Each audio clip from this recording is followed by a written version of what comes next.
So I think we'll go ahead and get started. And this is the second meeting on Nasadeeya Sukta.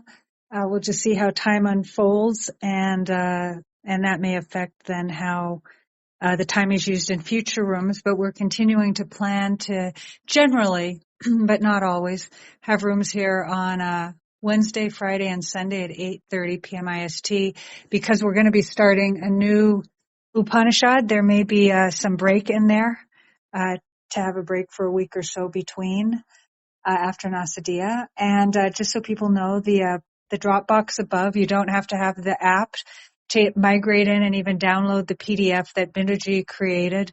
And it's really powerful and meaningful to have the layout that he created, where we begin to see what the word meanings are, but then they're actually, translated into English in one way. I would say that they might be translated.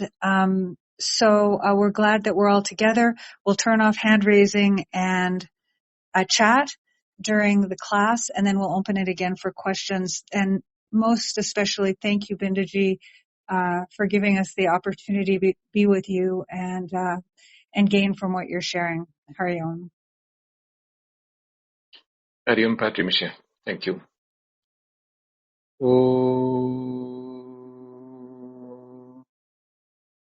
नमो ब्रह्मादिभ्यो ब्रह्मविद्या संप्रदाय कर्तृभ्यो वंश ऋषिभ्यो महद्भ्यो नमो गुरुभ्यः सदाशिवसमारम्भाम् शङ्कराचार्य मध्यमाम् अस्मदाचार्यपर्यन्ताम् वन्दे गुरुपरम्पराम् श्रुतिस्मृतिपुराणानाम् आलयम् करुणालयम् नमामि भगवत्पाद शङ्करम् लोकशङ्करम् शङ्करम् शङ्कराचार्यम् केशवम् बादरायणम् सूत्रभाष्यकृतौ वन्दे भगवन्तौ पुनः पुनः ईश्वरो गुरुरात्मेति मूर्तिभेदविभागिने व्योमवत्याप्तदेहाय दक्षिणामूर्तये नमः।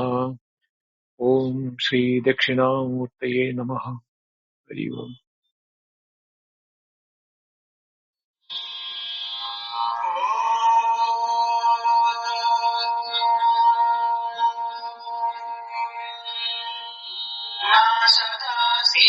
नासदासीत् तदानीम् नासीद्रजोनो व्योमा परो यत् किमावरेव कुहकस्य शर्मन् अम्बक्किमासीत् गहनम् गभीरम् न मृत्युरमृतम् तर्हिणा रात्र्या अग्न आसीत् प्रकेतः आनीतवातग्स्वरयातदेकम् तस्मादान्यनः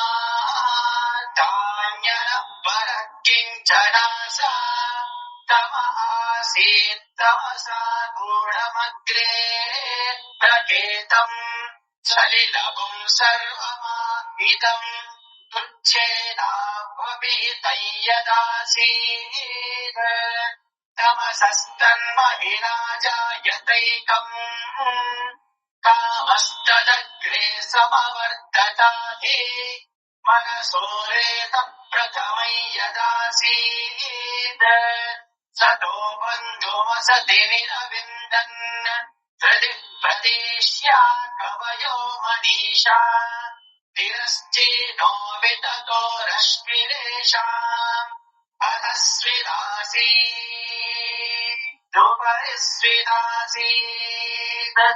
प्रेतोदा आसन् महिमान आसन् स्वधा आस्तात् प्रयति परस्तात् को अद्धा वेदक इह प्रवोचत् कुत आजाता कुतैयम् विसृष्टिः अर्वा देवा अस्य विसर्जनाय अथा को वेदयत बभूव इयम् विसृष्टिर्यत बभूव यदि वादते यदि वारा यो अस्याध्यक्षः परमे व्योमन् सो अङ्गवेद यदि वानवेद ॐ शान्ति शान्ति शान्तिः।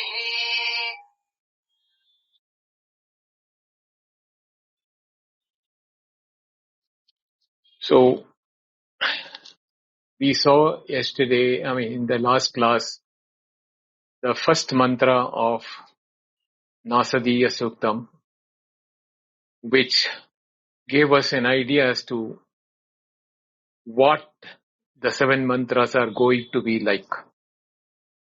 Na asad asid, no sat asid, tadanim na asid rajha, no vyoma parvoyat, kimavari vakkuhakasya sharman, amba kimasid gahanam gaviram.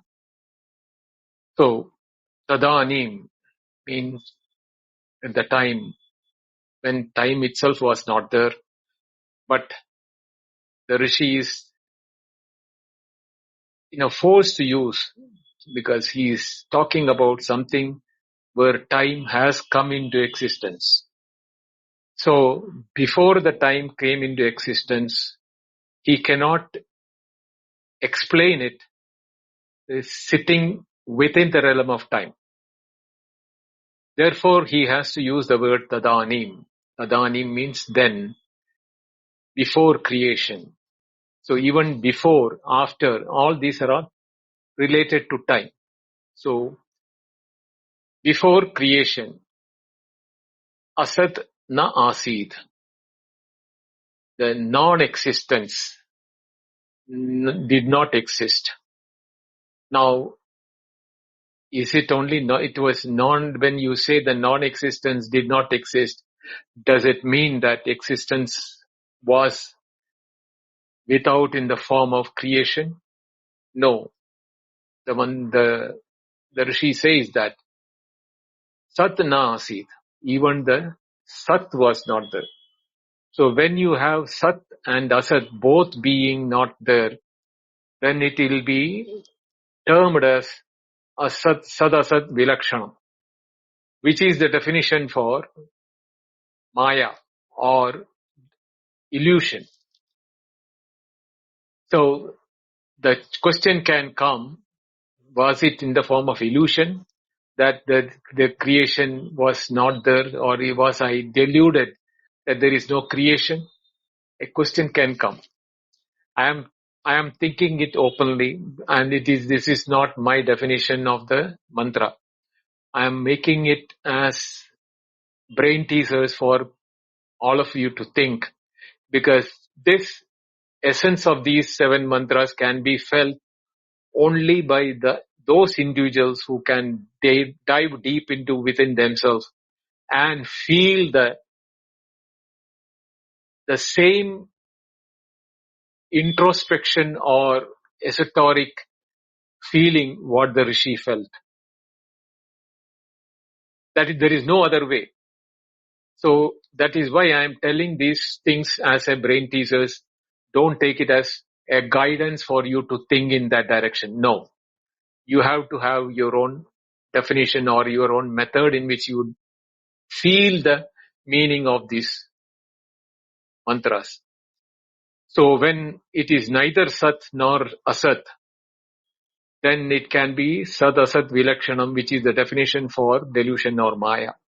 So will it be that Tadanim, was it in the clutches of Maya that the creation has merged back into the Mula Avidya or root cause of ignorance or delusion? That is to be thought about. We have to think whether these creations are real, unreal, or in the adhyasa.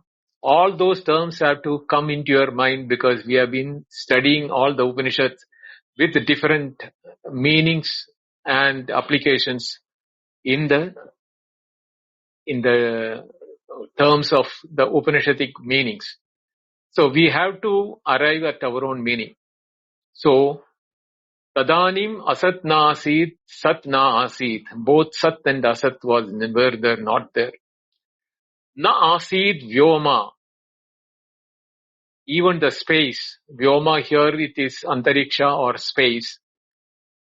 Vyoma na asid. So Tadanim was not, Tadanim, sat and asat was not there, and vyoma was not there. So neither the time and the space itself Both time and space did not exist at that time. Yat paraha, whatever is beyond time and space, how do we define that? Kim avariva, what did that one which existed beyond the time and space get covered with? Avariva means covered. Kim avariva. Did it get that we do not know it? Is it that it is covered by something? Because we say that we are not knowing the truth, that we are all Atma or Brahman because we are all covered with ignorance. Avidya, due to avidya or maya, we are all covered. That is why we are not able to see, or we are not able to know the Brahman or Atma. Is it that Kimavariva was there any cover to that from which the whole creation came before the time and space came into existence? Is it that way we have to take it? Kuhakasya Sharman, where and why, or where and how, or where and whose. Sharman means here we can say as joys and sorrows, or we can even, we can even consider that Sharman, the word Sharman as a particular aspect which is called comfort. The joy and sorrow is some sort of a feeling where people get comfort with. There are people who are getting comfort or solace with happiness. Some people have higher happiness. So lesser happiness is sorrow. So don't define that way. But Sharman, the meaning has got different meaning like shelter, protection, comfort, joy and sorrow. These are different meanings available in Sanskrit. So for whom or where did or whose comfort or protection or shelter was the covering that creation had to be kept away from the experiential world? Or was there somebody available there for experiencing it? Kuha karma kasya sharman. Amba kimasid gahanam gabiram. This gahanam gabiram, this deep and, mystery or mysterious. Gabiram can be mysterious also. The deep mysterious waters, Amba means waters, or, power, it can be power or fruitfulness, or, these are different meanings for that. What was that? What is that state in which one can define as the state of creation before time and space came into existence? So here, if you look at it, the way in which the traditional meaning is given is very simple, because they are considering Maya, they are considering the Pralaya, Mahapralaya, or after the end of the Kalpa. Means after each Kalpa, the whole world is taken aback by the Creator. And Ishvara with Maya, he is the one which is projecting the creating again in the next Kalpa, based on the jivas, their karmas and karma phalas, and devas and devalokas and all the lokas, etc., etc. So that is the traditional way in which they would look at it. But when the rishi is doing the Vishwadeva Yajna, prior to this soliloquy or into the meditation which he is pushed into, he was in the form of an act of kriya or karma. Stopping the karma there, he is now thinking, why am I doing this? Or is there any, if I do all those things, Vishwadeva Puja, all those things, Will I go back and get back into creation again, as whether there will be birth and death again? Or these are all the thoughts which can come normally to people who are doing these rituals. So he starts with this question, what is the creation? And after that, he goes towards the second mantra. Na mrityu asid, amritam na tarhi. Naratriya hanna asid praketah. Anitavadam swadaya tadekam. Tasmadhanya param kinjanasa. Na mrityu asid na amritam. So here also he is using another term for time. Tarhi. Tarhi means actually thereafter. Therefore. These are the traditional Sanskrit meaning for it. But it can also meaning then. So tarhi na mrityu asit amritam na. So here, there, when the time and space and the continuation of creation has not taken place, that primordial stage where the creation is about to take place. What is that state? Did Mrityu existed or did Amritam exist? Amritam here is na mritams. It is deathlessness. Mrityu can be Mrityu Devata as per the traditional meaning, or Mrityu means destruction or death. Opposite of that is Amritam, where there is no death or destruction.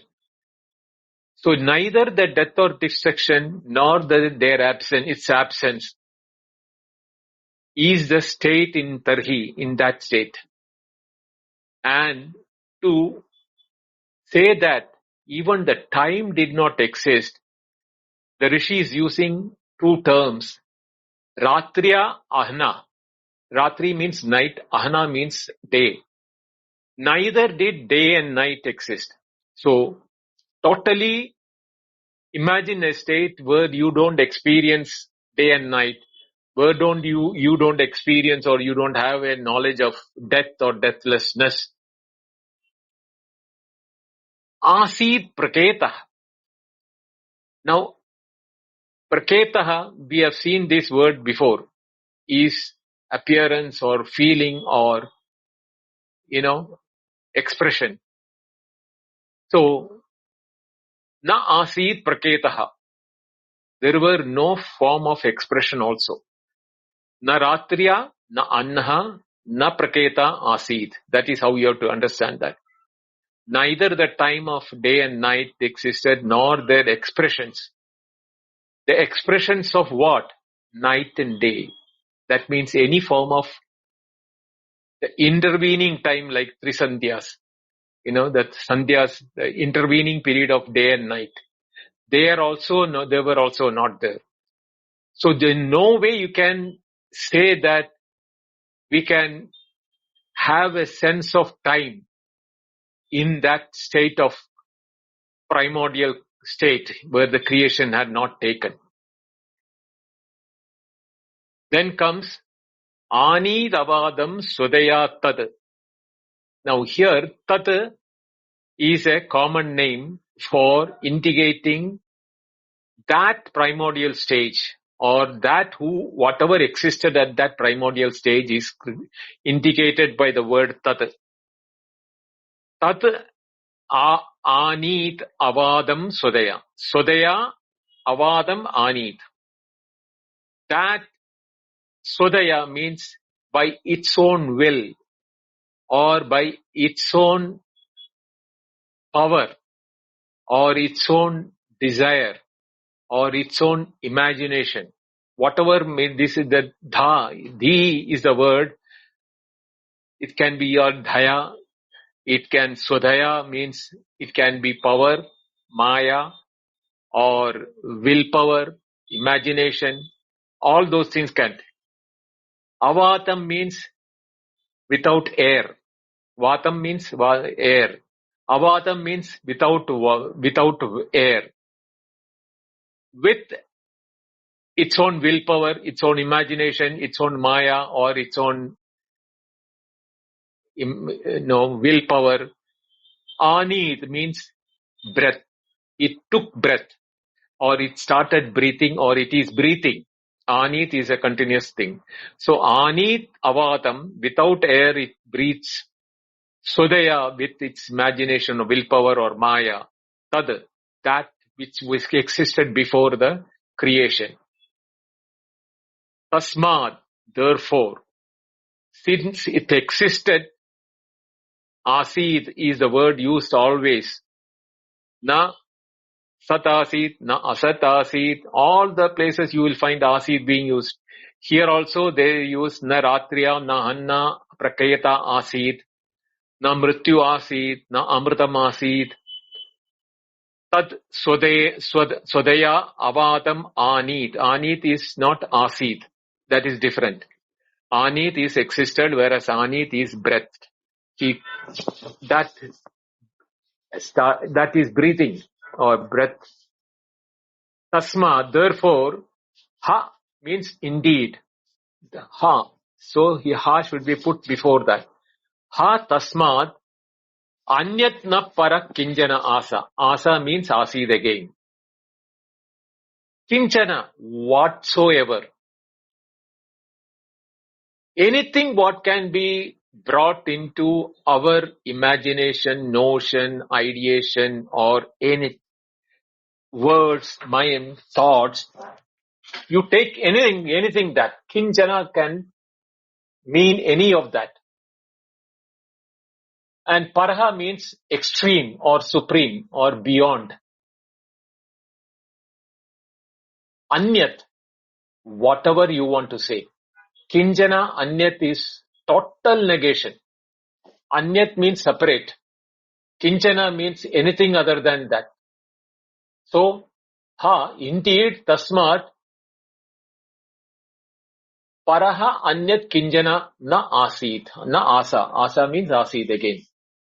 So, nothing existed there, which can be imagined. Ishvara existed, Brahman existed, Atma existed, or, any sort of existence before creation. From, where the creation can come up, it's a primordial seed or the spot from where the Big Bang took place. Anything which you say, na anyat kinchana para asid. There will nothing existed at that stage. So it is a total negation of. So definitely the mind can go into nihilism or shunyata. So one should understand that we are not talking about shunyata. Asid means existed. So shunyata existed. So the existence is the nature of shunyata.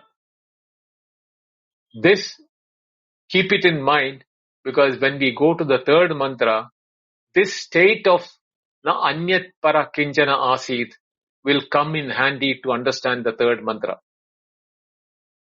Let us look what Griffith translated this mantra as. Death was not then, nor was there thought, immortal. No sign was there, the days and nights divider. That one thing, breathless, breathed by its own nature, apart from it, was nothing whatsoever. That is the translation of Griffith in the earlier period. But if you go by Sayanacharya's commentary and Subodhananda's commentary, which I put it in my PDF, it says that then at the time of dissolution, Pralaya, there was no death, the destroying entity, Yamaha or Kalaha, or death as a god of death. There was no deathlessness. The absence of the death also was not there, or continuance of living beings. When death is not there, there should be continuity of living. So that also was not there. day and night were not perceived because there was no sun and nor moon. So to experience sun and moon, that is day and night, we need sun and the moon. So there was no sun and the moon, and therefore there was no day and night. There he says, Brahman breathed without air. That Brahman was indivisibly one with Maya. That he has taken the word Swadaya means Maya. That Brahman indivisibly one with Maya means the Ishvara aspect of Brahman. Brahman with Maya is the Ishvara form. So even that was not there. So that Brahman indivisibly one with Maya means the Maya is merged into Ishvara and has become Brahman at that time. Certainly, none of the 5 great elements or elemental that were present after creation had emerged from Brahman, conditioned by Maya. Means the creation has not taken place. That is for the Anya Kinjana Para is this it. So this traditional meaning, it is more from a point of view of continuation from the previous chapter where the Vishwadevas are being taken for the Karmakanda. So this makes sense when Sayanacharya made the commentary, or which is being translated or used even today for this purpose. There is nothing wrong in it. But thinking from the point of the Rishi who is uttering these words, he is not obviously in touch with his surroundings. It was what was running in his mind, or he was in a mystical world where his soliloquy was a rant of a mysterious entity. I can't even call him Rishi as a individual there because he says na kinchana asid. He didn't feel his own existence at that place, at that time, when he's experiencing that what was before creation. So from that point of view, we have to understand that these mantras have to be felt by each one of us in our own bosom by diving deep into the place where you can imagine a situation. What I normally call is, don't call it as deep sleep, but that state from where the world of experiences of Jagrat Swapna, the world of both the waking and dream, before it becomes a reality, what is our state is something which we need to delve. As a waker, we may name it, put it in as a deep sleeper, and we had avidya there. All those are prakriyas or methodology of, avastatraya nirupanam. But let us not go into avastatraya nirupanam or the analysis of the 3 states. What would have been there is no I also. There is no me or anything which can be uttered in the form of words, day, night, space, time, or the worlds of experiences, the fields of experiences, the objects. Nothing of that sort existed. And from there, the creation takes place in the form of the world as day and night, where I experience myself as an individual with indriyas, the Panchakosha Viveka, or the Sharira Traya, the Sula Sushma Sakarana Sharira. All those things are all analysis which is being done at a later stage. But before I become that, what is my state? Am I having the same feeling what this Rishi is feeling? Whether am I able to understand what the Rishi is telling here? Can I transport myself, or can I have that space, what the Rishi is indicating, which is within my own experience, when I do away with all sorts of dualities and experiences and mind, all those things, the individuality, the mind, everything goes for it, because they are all which comes within the names and forms and experiences. Before my experiences start, how is my state?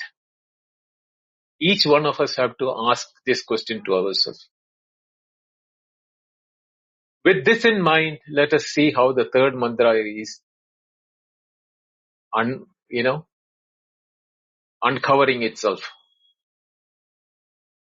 Tama asit tamasa guham agre apraketam salilam sarvam idam tuchena abu apihitam yat asit tapasa tat mahina ajayata ekam. Tama asit tamasa gudam. Agre, here is one more word which is used to indicate the time. The first mantra we had tadanim. In the second mantra we had tarhi. The third mantra he says the word agre, means before. Before means he is saying before the whole creation, whole world of experiences comes into being or expressing itself. Tamaha asid. Tamas means darkness. Traditionally, tamaha means can be ignorance. But it is darkness here. Why? Gulham tamasa. Pitch darkness. Gunam means extremely thick. Tamasa means darkness. Tama asid, the entity of dark existed. Agre means before the world of creation comes up, or before the expression of creation comes into being. Apraketam.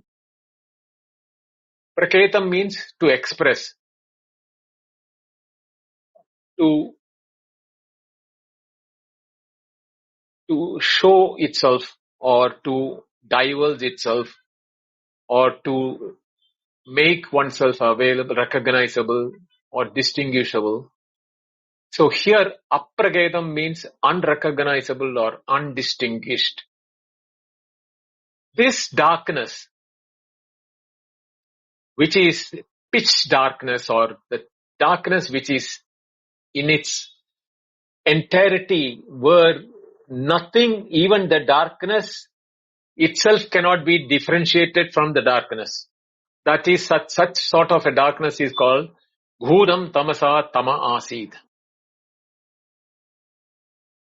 Apraketam Salilam Sarvam Aidam. Sarvam, everything, idam, in this darkness. There are two words which are used here. One is aha. Ah means it can be asid. Or if it is mere aha, then it is all around. Mean showing as the in the vicinity or in that darkness. Sarvam existed in that mass of darkness. Salilam means actually water. But when we say that Salilam of Tama means it becomes the thick, dark waters.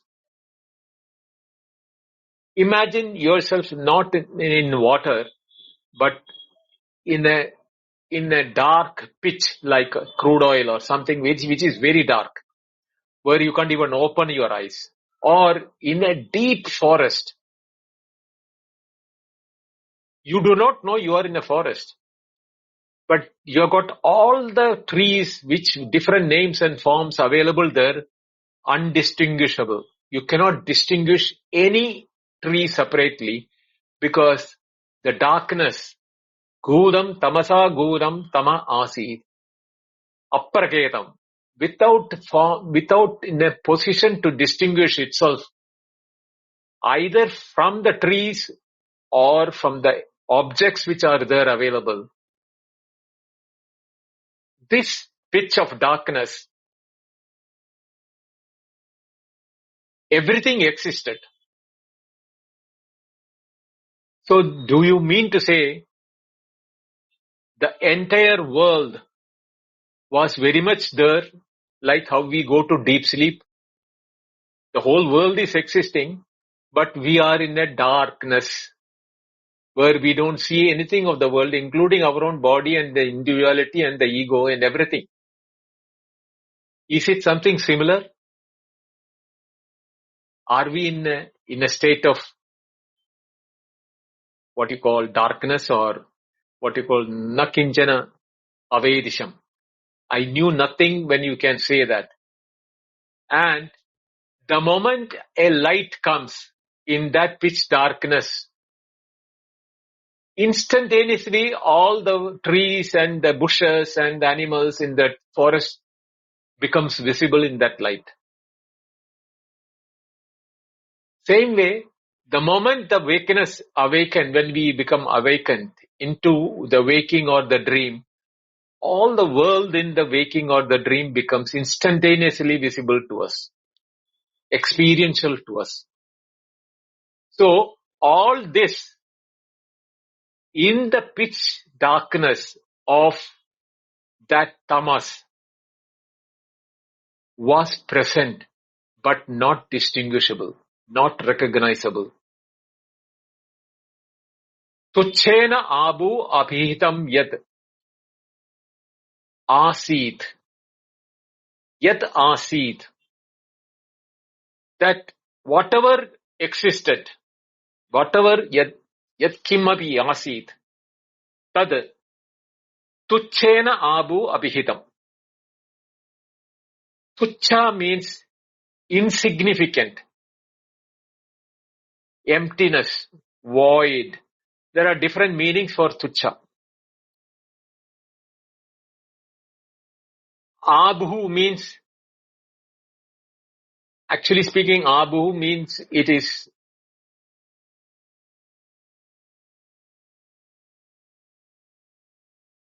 the real meaning of abhu is the one which is beyond what you call the Sanskrit meaning is asamantat. Asamantat bhavitam. That is, it remains what you call asamantat means endlessly, or whatever may be the limit we can think. Until that, whatever exists is called abhu. So let us now say the visible universe, what we talk about. That visible universe, whether it is through the telescope or whether through any of the formats which we want, any of the equipments which we see, that the visible universe is what is, you can incorporate in the word abhu. Yet abhu tuchena abhihitam asid. This pitch darkness engulfed, or abhihitam means covered, the whole forest. I'm taking the forest example for the understanding purpose. Don't think that is the meaning here. It is an example which I am taking. In the darkness, pitch darkness in the forest, at the middle of a new moon night, where you can't even see the light of a firefly, it is also not there. Even that firefly is also not lighting anything. That darkness And all the things which can otherwise exist in the forest, all the animals, the trees, the mountain, the river, the insects, everything you can say that is Abu,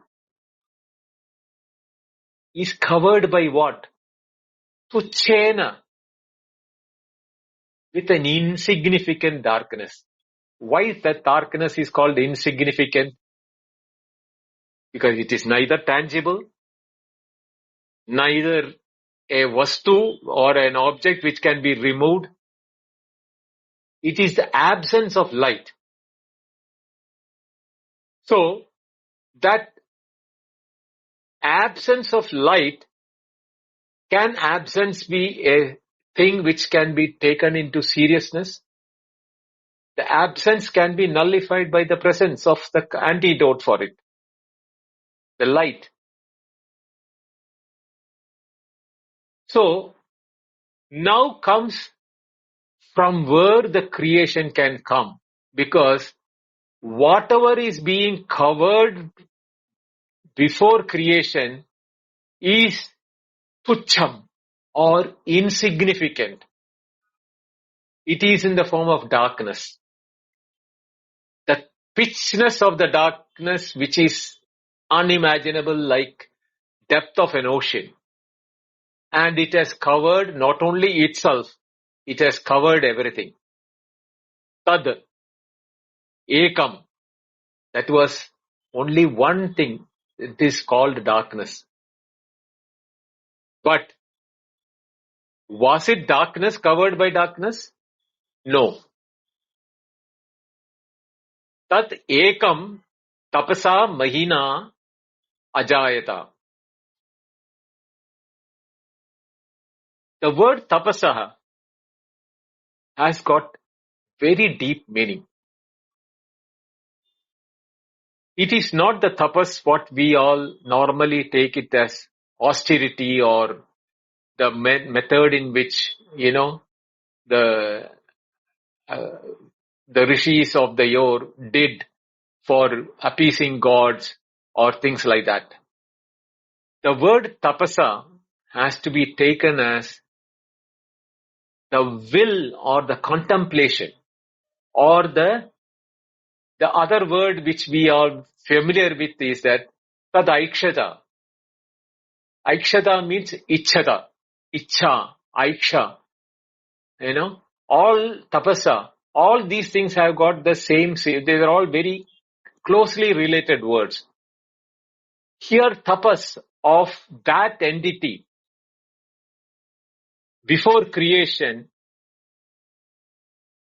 willed aikshata bahusyam prajayeti, let me become many, or loka nisrajayati, let me create the world, or let me, all those desire to create or desire to become many or desire or these are all in the form of contemplation.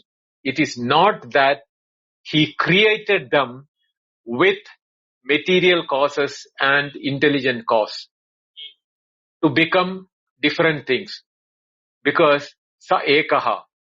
So that was alone, that was in the form of unity or non-duality in that state.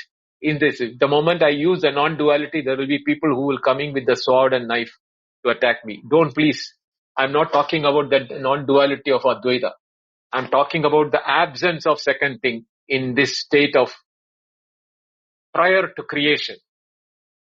Tat ekam, the mantra itself says, Tat ekam, that which is identified with this tamas or with this state of primordial nature. Tapasa mahina ajayata. From the willpower or from the desire or from the contemplation of that entity, because there was nothing else. Na kinchana asa. There was nothing else other than that. That willed, and therefore by its own glory, ajayata, was born. What? That we'll have to see the fourth mantra for that. So before going that, let me read the other two meanings given in the traditional thing by Sayanacharya's thing is that in the state of dissolution before creation, the entire Jagat was completely covered by the darkness of self-ignorance or Maya. The manifest Jagat was in the form of darkness of self-ignorance. Though the covering principle, the self-ignorance, was distinct from the covered Jagat, their distinction was unknown in that state. This entire perceptible Jagat was inseparable from its cause, or the entire Jagat was not known, like how the water and milk cannot be known separately when they are mixed.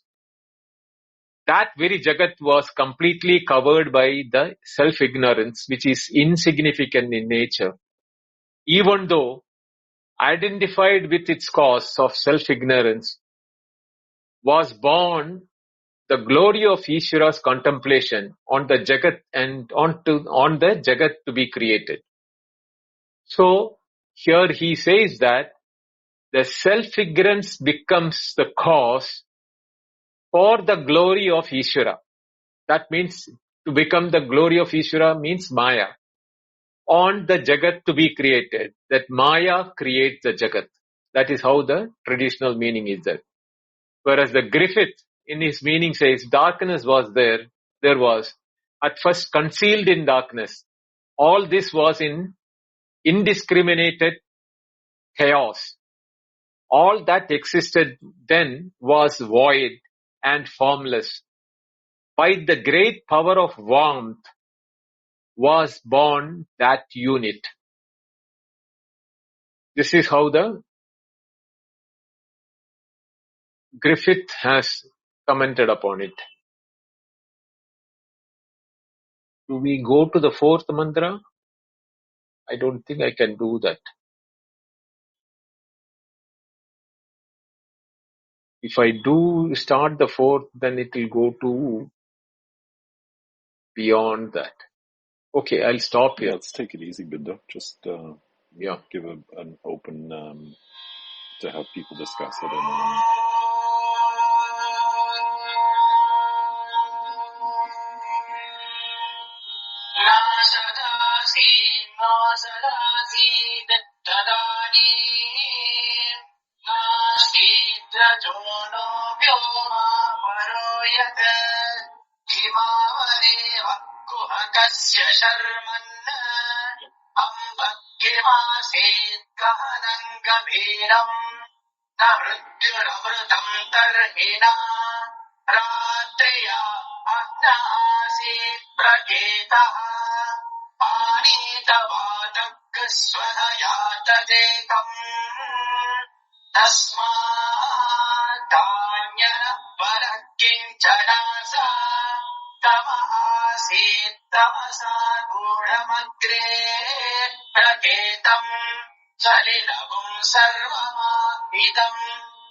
Shanti Shanti.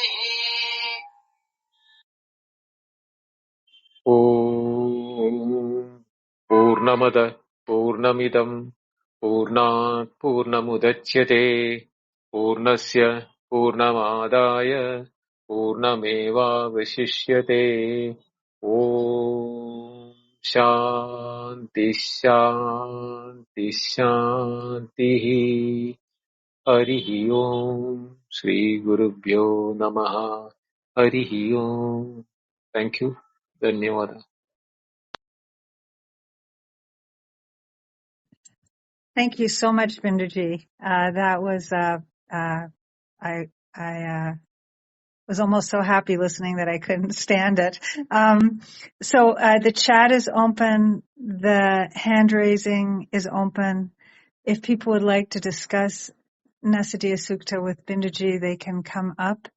Raise your hand. Don't be shy. People have been talking about this all week since the last class, and I think there's probably valuable things to be spoken about. So I'll give a moment to see who would really love to come up.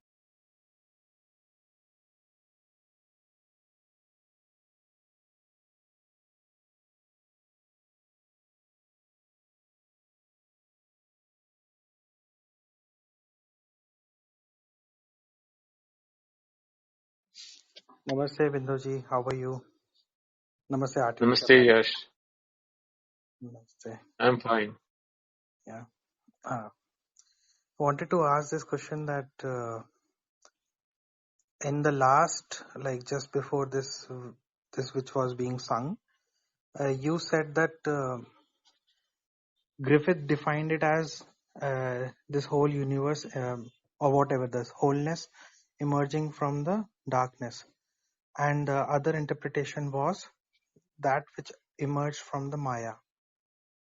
Now, I'm not going to say if there could so we can either think and contemplate about if there was if things were just happening in random or there was an intelligent cause or whichever way, but the question what I have in mind is how could having this, even the thought of if Maya could have created this all, then if invoking by saying that if we invoke there is an intelligent cause and it was not just randomness, how could that question help us? In what way? If even if we use that as a case or a cause knowing about us. So would you shed some light on this way of thinking? I'm not going to say that there could be an intelligent cause, but I'm saying that if we assume not just if we assume both the cases, one is randomness and one is intelligent cause, and if we go in both the directions, how would at both the directions would help me to attain or understand myself of who am I? How could we use that case study as? If you are studying as randomness or through Maya, you will never know who you are. You have to find out how does it matter to you. That is why I use the example of from the deep sleep when the world comes up. What was your state and how did you create the world? Just before the waking happens, what was your state or what is that you were? I can't even say experience or what you can, this is something which has to be felt within your bosom, and any amount of bringing words will fall short of what you want to explain it. Or you try to do that and see whether you are able to succeed that. Because when the meaning like Sayanacharya or Griffith or anybody for that matter is giving, they are doing it like you are talking about the intelligent cause, the traditional Maya principle or ignorant principle, avidya. All those things are the standard methods in which it has to be explained. But here is a set of mantras from the Rishi who is not going to go into these definitions, but wants to find out the cause for the creation, or at least know the reason for his experience of creation, where everything, the multitude is being experienced by himself. What did they all really come up, or was there, if there is any real experience? For me, experience is starting with my waking. So for me to call that as an experiential world, where were I before my experiential world started has to be analyzed. Whether I remember it, or it is not a today's tomorrow's thing. It is right from the womb onwards you have to think about it. Like the Vamadeva of Aitareya Upanishad, what I started uttering. Or this is where I've been saying that when we depend upon words of Vedas, Upanishad, or any teacher or anything, we should not be dependent upon them. It should set you free. The freedom what you want to achieve is what you will know when you know who you are. Yajnavalkya tells to Janaka, Abhayam Praptosi, you have reached the ultimate of freedom. After having told whatever has to be told, he said that is the freedom. It is neither Sat Chit Ananda, nothing, he used any of the words. He simply said that you are in a state of freedom. That freedomness or freedom, I can't use the freedomness, it's a wrong English, but for want of a word, that state of being freedom. Neither the notion, nor the names and forms, nor the imagination, nor technicalities of definitions, none of them are binding you. You are in your own pristine state. That is what you have to reach or find out yourself. No amount of Upanishad, Vedas, or reading hundreds and thousands of commentaries written on Nasadeeya Suktam will take you there. No, they will all be technical.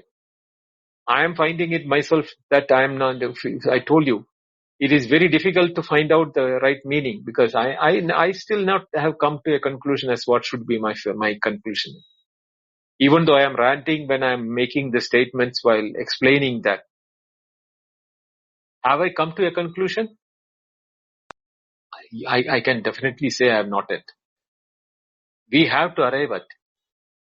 That can be done by the individual only. So whether it is randomness or Maya, it is not what that is important.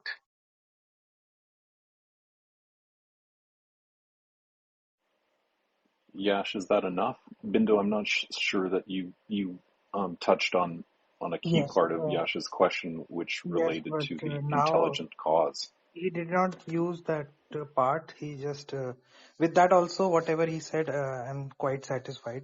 But Binduji, could we also say in the reverse way that using both the expressions, if it could be randomness also and if it could be an intelligent design also, and not just one. Like some people just end up with just the one fact that it is just an intelligent design. It's like solving a question which has multi level answers, and we could use both, or we cannot, just like how you said, we don't need to even deal with these kind of questions to know our own nature. I mean, I don't have an answer to that, yes. If that satisfies you, then you have found the answer for yourself. But if it has not satisfied you, then you have to find out the answer within yourself. Yes, thank you, Binduji. No, But your Bindu, answer what did about satisfy. intelligence? What about built-in intelligence? That's the key component to his question. You have to respond to that, please. Built-in intelligence is also an ideation or notion of after creation.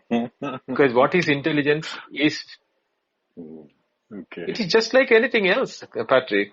When in the pitch darkness of when primordial state, did you know yet your intelligence in your deep sleep? But Bindu, experience can't come from nothing. That's the point that Yash is making. And that's what's so beautiful here is that it opens up this question, and it's profound.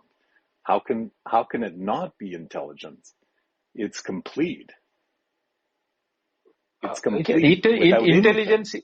Intelligence again is a notion, Patrick. What I'm saying is that you can't call it as intelligence or ignorance. Both cannot be called. We can't avoid this question just because we're in here and now. And of course it arises in mind. And from here and now, concept. Then here and now you depend upon the commentaries which suits you the best. But that will not, okay. that will not take you to your own understanding of it. It will be somebody else's understanding.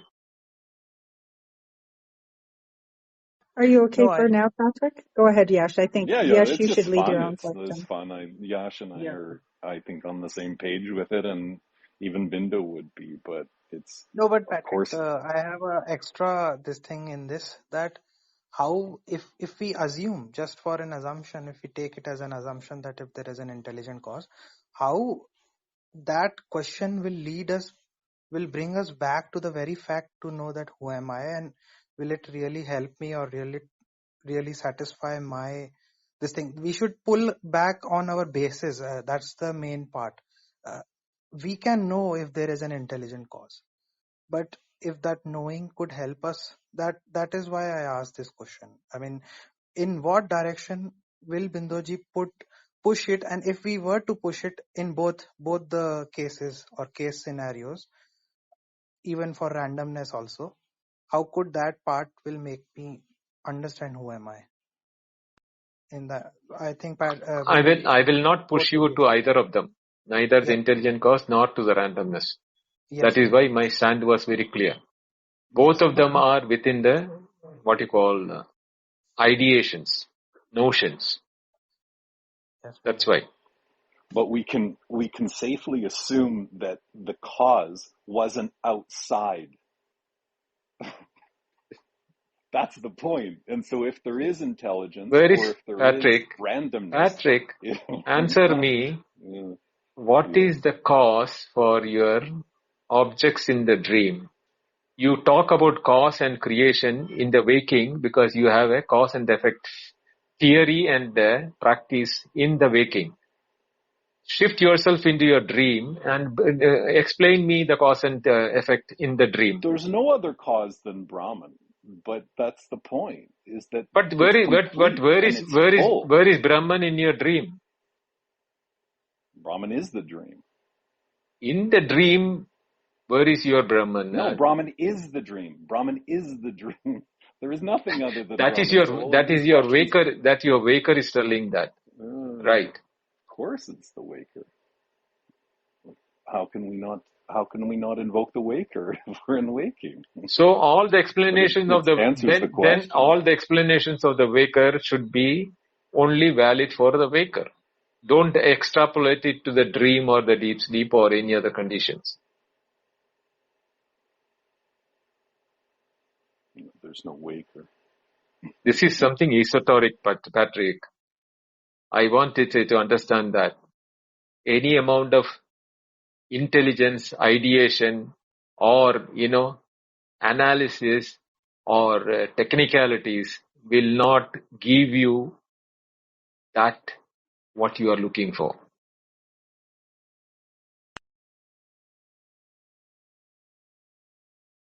Yes, it's okay? Yes, Bindoji, 100% okay. I mean, I was going in a different direction, but I think this is not the place to be, because our focus should be on what is ahead of us and not what is behind of us. So yes, I am very much fine with this. Thank you. Ganesh? Yeah, namaste, Bindoji. Namaste. into the mic. Yeah, am I audible? Yes. I just took down all things, all the three mantras so far discussed. My point is, in the first one, nothing was there before the creation, and everything was covered with the pitch darkness, and whatsoever that existed was, it could not be felt, or it could not even be imagined, or whatever. So this visible, the endless visible universe was covered in that pitch darkness. My question is it the assumption with which this nothingness is propagated or proposed? That universe was in the pitch darkness. Was that an assumption with which the nothingness is proposed in the first three mantras? The universe itself was not there. In the darkness, that is why I use the example of on a new moon day, if you are in the thick forest where you cannot identify anything in that, Even the darkness cannot be. Even the darkness cannot be seen as darkness. You are opening or closing your eye doesn't make a difference. That is the type of situation you are in. That is exactly what we are in when we are in deep sleep also. Yeah. Right? So even the mind was not there, no? Yes. Even mind will not be there.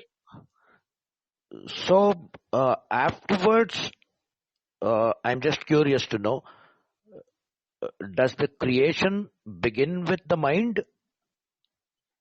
When you woke up, did it create with the mind? Or did the whole world instantaneously come up, including you and your body and the mind and intellect and everything? No.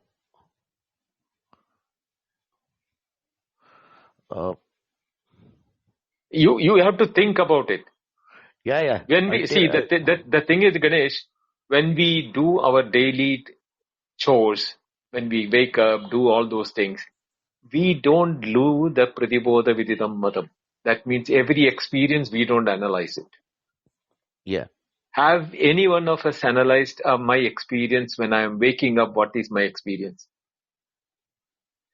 How did a deep sleeper, a person who is in deep sleep, has suddenly started experiencing the individuality and the whole world?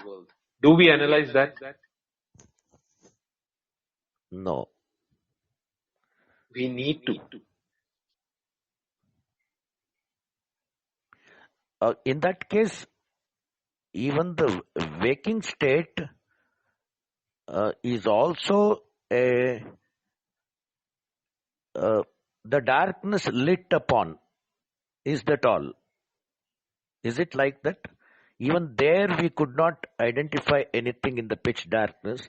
Even in the light, without analyzing, if we are going through with our chores every day, even that is also accountable for darkness itself. What sort of darkness? I mean, in the light also we are not analyzing, we are just going through in the wakeful state without analyzing. Could that also amount to darkness only without analysis? No, suppose suddenly the light comes. You are seeing the different trees, bushes and everything. And when you are seeing them, actually you are not seeing them, but you are seeing them in the light of which illumines it. Actually, you are seeing the light. You are not seeing them like how you are tasting or you are, touching something like that, Yeah. Right? Yeah. Here also, when we wake up from our deep sleep, the whole world comes up as something to that entity which was in deep sleep. You cannot call it through senses the world came up. Because there are internal worlds of emotions, feelings and thoughts which is beyond sense organs. So the mind also is known to us. So that prajnanam with which we are now calling it by different names, how did it become the different names, or how did it transport themselves into experiences or beings? You have to think about it. Yeah. Contemplation is the only means, I believe. Yes. Avicharita samsiddham itam charvam jagat is what Sureshwaracharya says. Wow. We are not doing vicharam. So the entire jagat is when we are not doing vicharam. The moment we do vichara, the jagat, the whole world, will be a different thing altogether. There is a beautiful book, Vichara Sagara, if you have heard about it. By? Who wrote? I don't remember the name, but it's a Sanskrit thing. Vichara Sagara, you can Google it and you'll get it. Yeah, sure. Wonderful. Thank you, Binduji. So the takeaway point is contemplation and vichara are the only things which would take us to that, whatever was there before creation. Yes. You have to feel it. I can't say within yourself because it's neither within nor out. Na antar na bahyam. Neither it is inside nor it is outside. Yeah. Thank you, Binduji. Thank you, Ganesh. Thank you very much. Venkat. Hari Om, Hari Om. Binduji, I think this is a very profound 3 verses. Binduji, just for the sake of discussion, see, Isha was a Upanishad come in the Saguna Brahma. In that, manifested Brahman, Idam Sarvam. Then the use of Vidyancha, Yastad Vedo Vaigam Saha. Similarly, Sambhutincha. It uses the contrast to deny ignorance, to recognize, Ishvara. Here, on the other end, it removes that even Sat Asat. It, dismantles anything Guna, Gunatita, Nirguna Nirakara Brahma. It is not for contemplation for every reason, either Aparoksha or Jagrata Sushupti is available. Hence, further, this verses can be recognized at the best. This is one understanding I thought I'll put forth. What intriguing is the breathless breath. It is not denying, it is not saying empty. It is alive. Just that breathless breath caught me, in all of this. This is not emptiness, Binduji. This is, at the best we can say, not emptiness. Breathless. Why would they use breathless breath otherwise? Because it is available to one's own. That Nirguna Nirakara, Saguna Sakara, both are available in one's own meditative states. That's the best I can see this way, Binduji. Thought I'll validate this with you. Yeah, you can see the thing is that each Upanishad has, as I told earlier also, each Upanishad has got a theme and the explanations of those themes are based on the conditions under which one should understand that Upanishad words. We should not take the conditions under which the Upanishad has developed and apply it another place. Sometimes it may work, but it need not work all the time. But as you said, Ani Tavatam is the statement which you are referring to, the breathless breath of the creation before. You can't even call it as a creator, because a creator means he has to create something. That is why we all get into the nomenclature of the cause and the effect, and the creator and the intelligence. He has to have the intelligence to create, etc., etc. So when we are saying that it is all negative, it is neither Sat nor Sat. It is non-mrityu, it's not Amritam. It is the Kinchana Paraha. So, and Anidavatam. All those negating dualities is to transfer us to a state of beyond dualities. So, Vidya, Samdhudya, Sambudhi, Ishavasyam, all those things are good for Ishavasya Upanishad.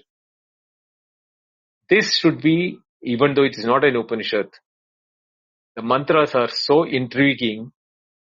This is a meditative mantras.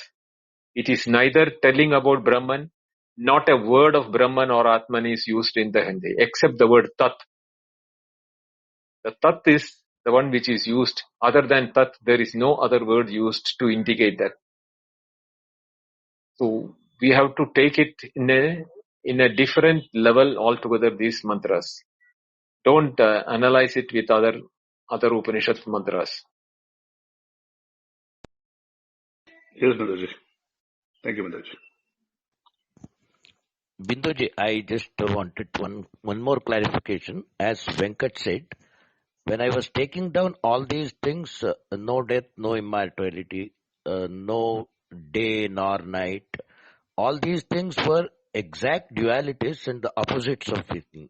But the breath is mentioned, when the breath is being mentioned there, it's a bit tricky that it was breathing without breath. That's what it said. Isn't it, Bindoji? Yes.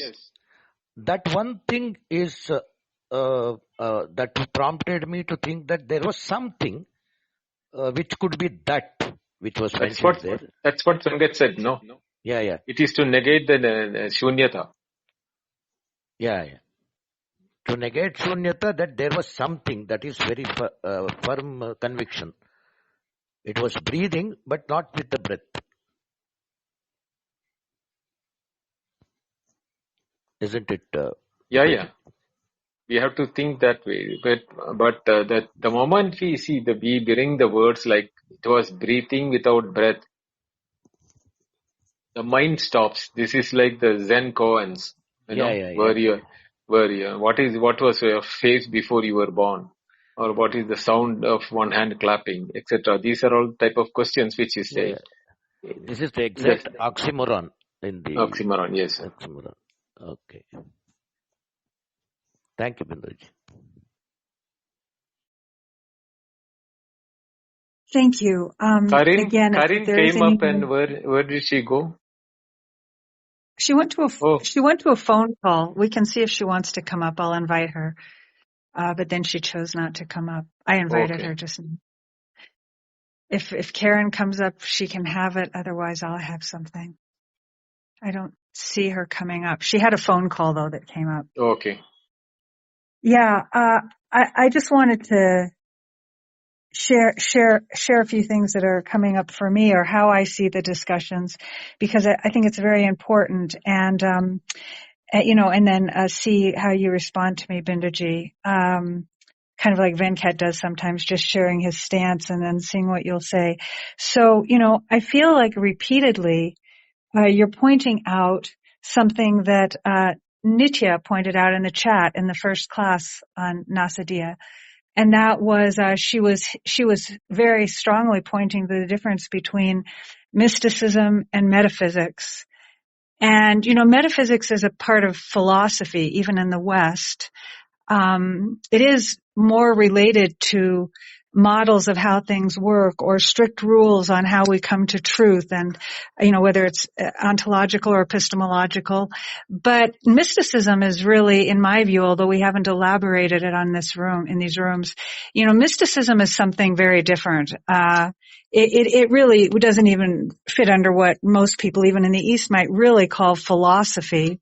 And I feel like that's what this is pointing to. We're having the opportunity to go further than just the apparent versus indicated meanings like you were speaking of in the last Upanishad that we have to really watch for.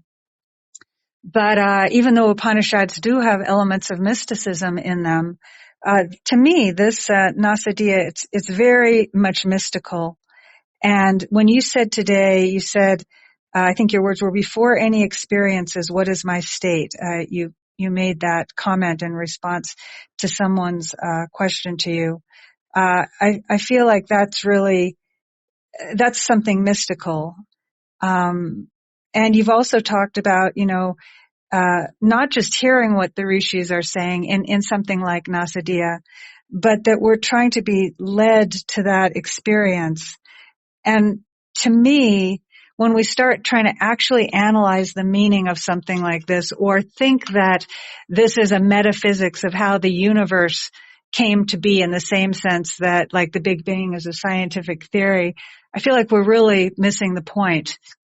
Totally different words, even not talking about creation, in my view, could lead to exactly what this rishi is also trying to point to. And it's the usual tendency is to turn things into metaphysics. That's my point.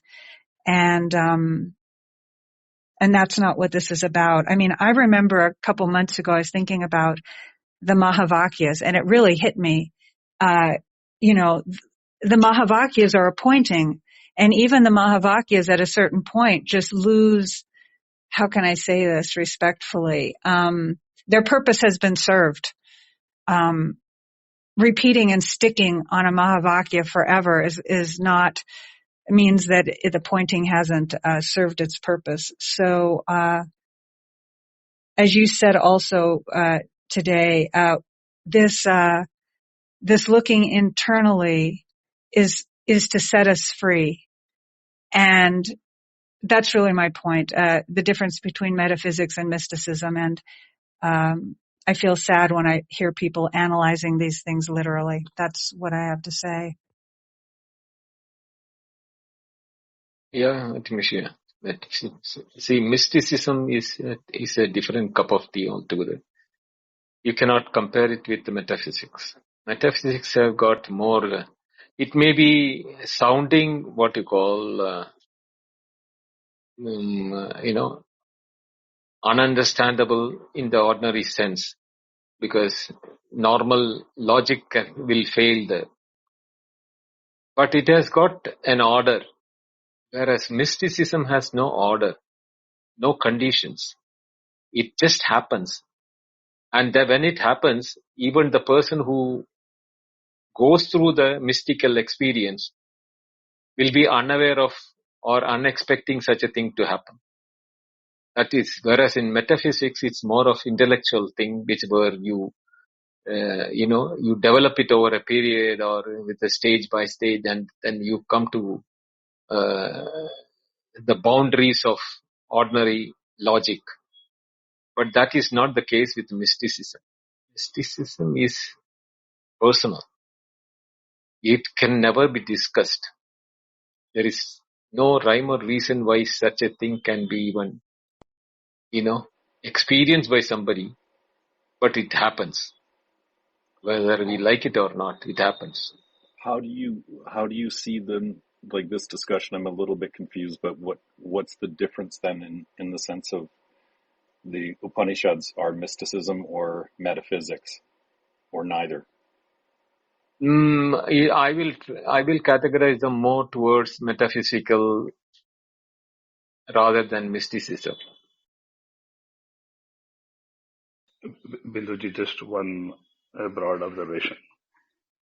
So if there is no aparoksha anubhuti, or I call it, for this Nasadeeya Suktam, that Jagrata Sushupti available, what will happen is it will lead to wild imagination and contemplation.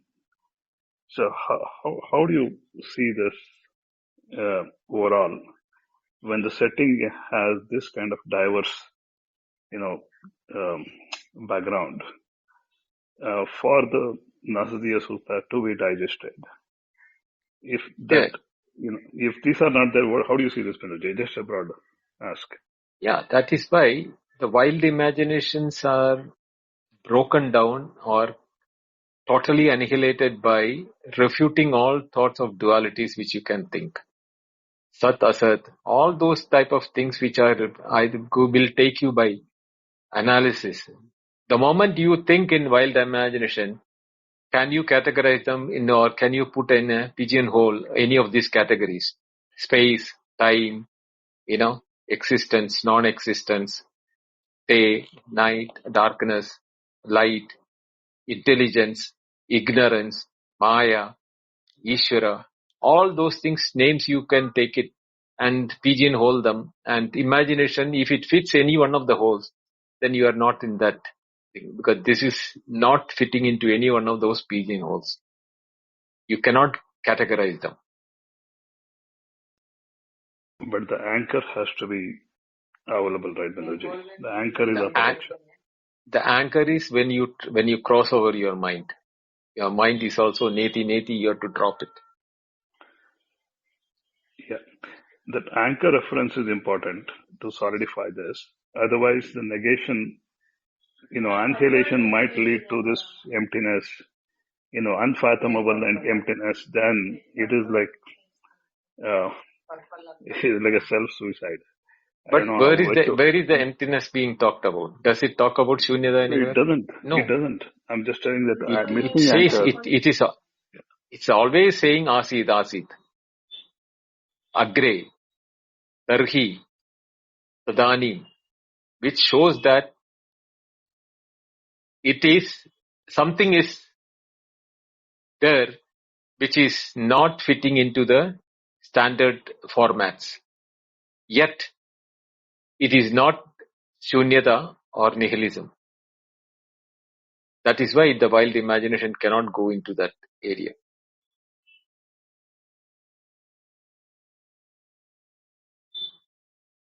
Yes, Karin, you came up.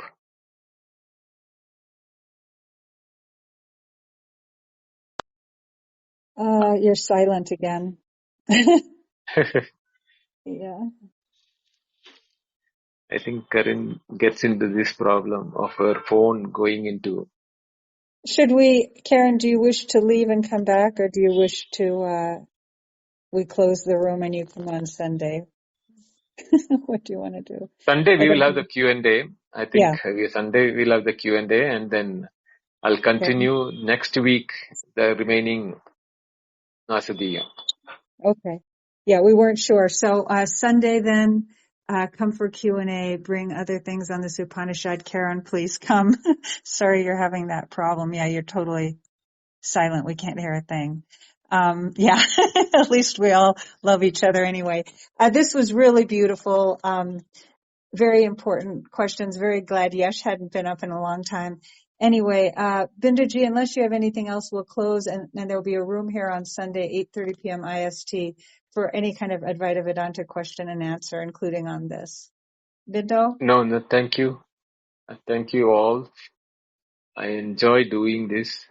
I'm doing it more for myself rather than for you all. That is my way of,